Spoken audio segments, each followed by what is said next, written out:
Right, on this episode of Mendoza Monday, we are going to be exploring the world of deflector plates. There's not much to them. We're going to talk about the T7, the T10s, the conventionals, how to repair them, what to inspect. So let's dive right in. We're just going to talk about what we have here at Summit.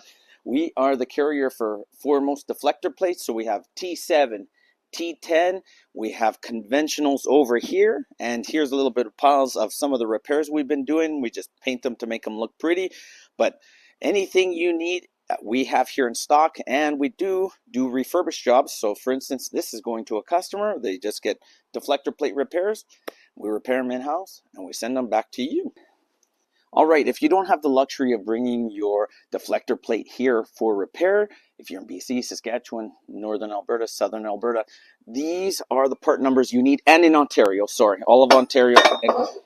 We have deflector plates pre-made, so we can send these out to you. You can weld them on yourself. We have this one for the T7. Here we have the conventionals.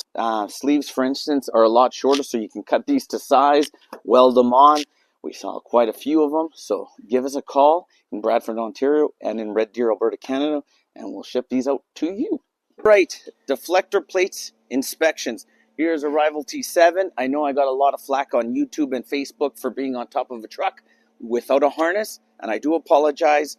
Safety is my #1 concern, so I'm going to bring the deflector plate down here for the T7 and show you how to inspect them.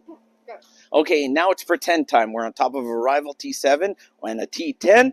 Now we got to inspect our deflector plate, as we shouldn't be going into the tanks all the time.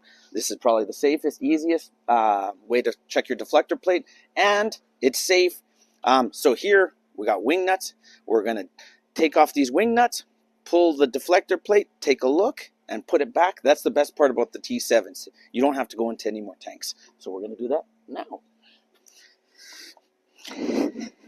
Okay, scratch that idea. These are C's. The mechanic says they're on tight and my hands are hurting. So let's just pretend that these are undone. We're pulling it.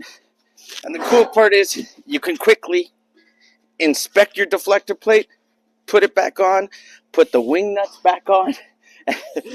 And as you can see, make sure you put a little bit of grease on these all the time and check it off. Okay, now we're going to just do a little quick demo. We're going to go inside our hydrovac, inspect the deflector plate. We're also going to just check the bolts while we're inside the tank. So let's dive right in. Now, the reason why I want to show you what's going on inside the truck is you should check your deflector plate often, but also inspect your tank. As you can see, if there's wear and tear here, if your slew bearing bolts are loose, that happens lots. And then here you see a gnarly deflector plate repair. Yeah, and it's good to check it periodically, and it's good to check the inside of your tank. It could be some pitting, some holes, you name it.